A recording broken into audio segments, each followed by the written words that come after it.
Be careful what you wish for because it can become a reality. Yeah. The untouchable True School Sports Empire proudly presents something the boxing games are missing. Hey, what's going on? It's your boy BT, and I came here to talk some boxing with the thousands of True School Sports subscribers. I gotta be fair. I can't be biased. Filip Hrgovic exposed by Daniel Dubios. See, not even people I'm cool with are exempt from being exposed. You got exposed in this fight against Daniel Dubios. There's no two ways about it. But before I get into the fight and how the fight played out, let me address some things, because I've been getting numerous comments about why I didn't make this video the day of, the day after.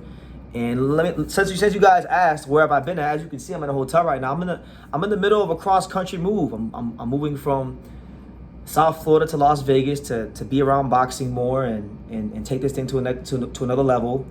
I've been planning this move for months. So this whole week, including the day of the fight, which is why I didn't go live, this whole week, I've just been packing and moving and packing and moving and booking flights and just all the stuff that comes with moving across the country, right?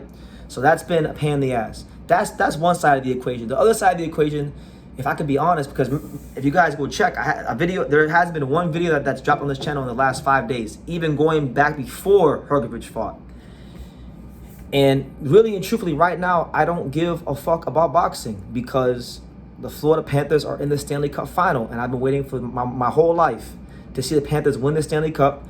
We're finally back there again. We have another chance to win it. So really, that's what I'm excited about, and that's kind of like what has my attention. So that's just the truth. I'm in the middle of a move across the country, and the Panthers are in the Stanley Cup final. So, and in fact, I found out the result to this fight while I was at Game 6 of the Florida Panthers versus New York Rangers Eastern Conference Finals game. I was literally sitting there at shoot-around, and my phone starts buzzing like crazy. People telling me, exposed, your boy's not that good, this, that, and the third.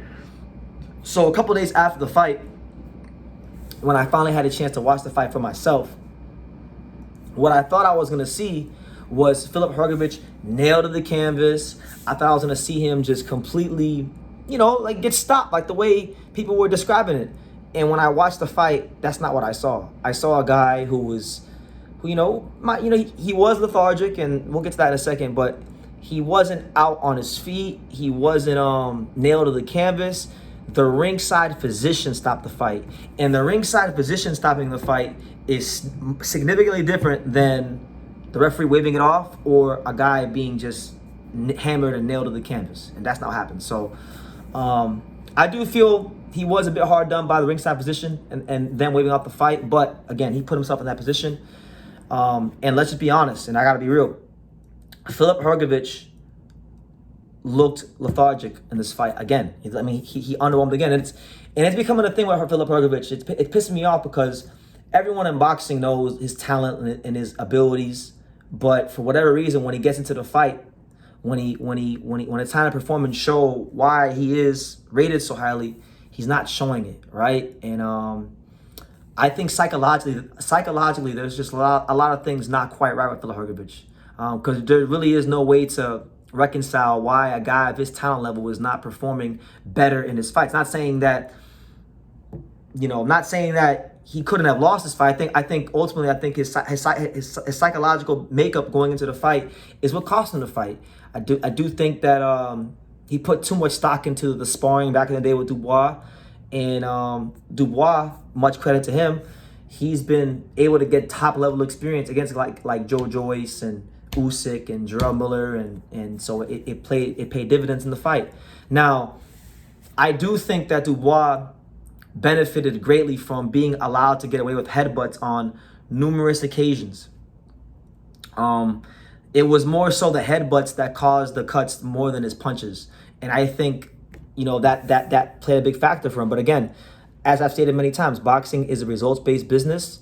And no matter what happens in the fight, what the referee allows or doesn't allow, it's incumbent and it's important for the fighter to find a way to adapt and win. And when push came to shove, Filip Hrgovic could not adapt and win. Now, I thought he was winning the fight. I thought he was winning the fight, I think I had like 5 rounds to 2 or 4 rounds to 3 or something like that. He was definitely winning. He was clearly winning the fight.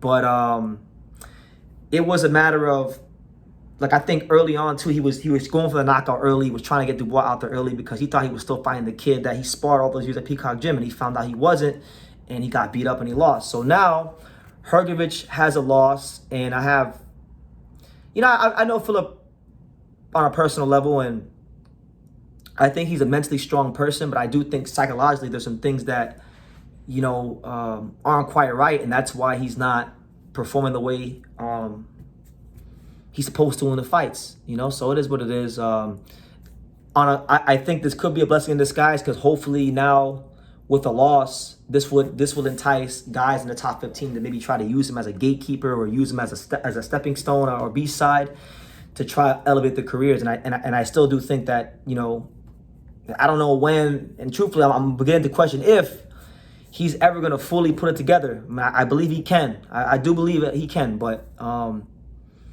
it's just getting tough, man. What is he, 31 or 32 now? He's 31, 32 years old. He's got a whole lot of miles on the odometer from the amateurs and sparring, so he's got to put it together quickly and swiftly. And truthfully speaking, like, this was the fight where he had to put it together, because now, look, he's a fighter that doesn't bring a lot of money to the table, and now he doesn't even have the IBF mandatory position, and now he has a loss. So I don't know. I mean, I don't know what's next. I think if I want to be optimistic about it, I feel like with the loss to Dubois, I feel like Hrgovic is also now in position to get 2 potential big rematches.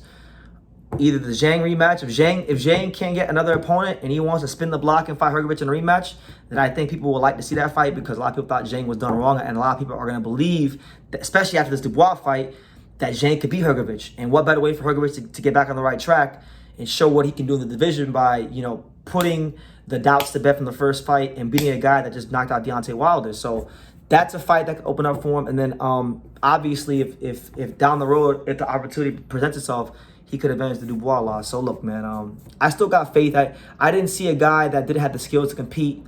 I didn't see a guy that was out of his depth. I just saw a fighter that mentally is not right, that isn't really enjoying the sport. Honestly, Filip Hrgovic looked like he hates his job. He hates boxing. And I can't blame him. I can't blame him. There's been a lot of things that I went against him these last couple of years, but this was the fight that would have wrote the ship right for him, and he didn't perform, and that's on him. That's on him, honestly. So I'm disheartened. I'm distraught. I'm disappointed, obviously, but I'm not. I still hold true to everything I said in the past. I still think he can be champion if it's in his heart. And I don't know. I haven't talked to him. He hasn't made any comments since the fight. But if Hrgovic still has the will to keep fighting and face whatever he needs to face mentally to get to the next level, then I still think he can become champion, because the division is going to correct itself. Like, you're going to have Usyk retire in the next couple of years. You're going to have Fury retire in the next couple of years. Joshua's not getting any younger either, so his time's coming soon. And I still think the best, if it ever happens, if we ever get the chance to see the best Hrgovic show up to the ring, I think that guy could be anybody. But for some reason, he's just not showing up. So it's unfortunate. But fair play to Dubois. A lot was made in this fight going in about how Dubois had quit in the Joe Joyce fight, and how Dubois always looks for a way out when the going gets tough. And guess what? The going got tough in this fight a couple times for him, and he didn't look for the way out. He had the answer for Hrgovic, and he was able to do enough to force the ringside position to make a stoppage. So look, fair play to him. I do think Hrgovic is hard done by the stoppage, but again, he put himself in that position with leaky defense, with maybe not taking Dubois as seriously as he should have, and it sucks. It really does suck, because he went through so much to get to this point, and it's gonna be I believe it'll be a long road back. But look. I've called Hrgovic in the past the third Klitschko brother. Look, Vladimir Klitschko, he got stopped and was getting his ass beat plenty of times in his career when he fought like Ross Purdy and Corey Sanders and those kind of guys. Now, granted, that was when he was a younger fighter. Hrgovic is obviously at a much more advanced stage of his career than Vladimir was. But like I said, I do think he'll get another chance to prove his greatness to the world. But right now, if you want to let me have it, please do. I deserve it.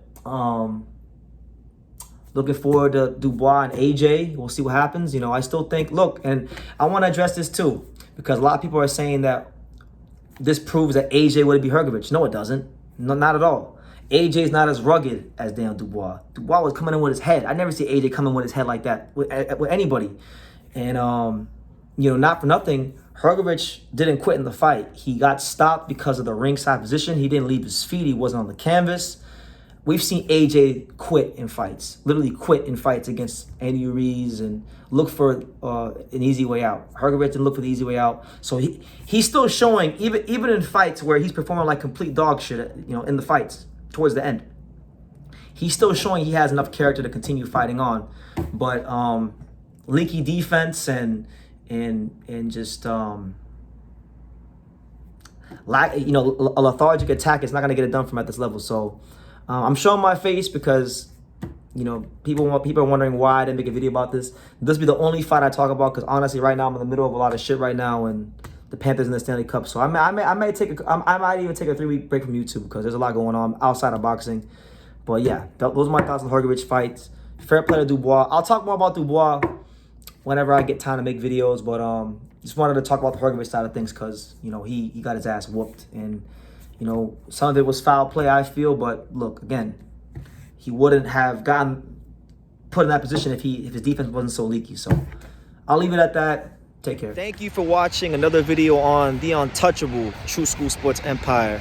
I'm at the Boxing Hall of Fame out here in Canterbury, New York. And for more great boxing content just like this video, make sure you click and subscribe right over here.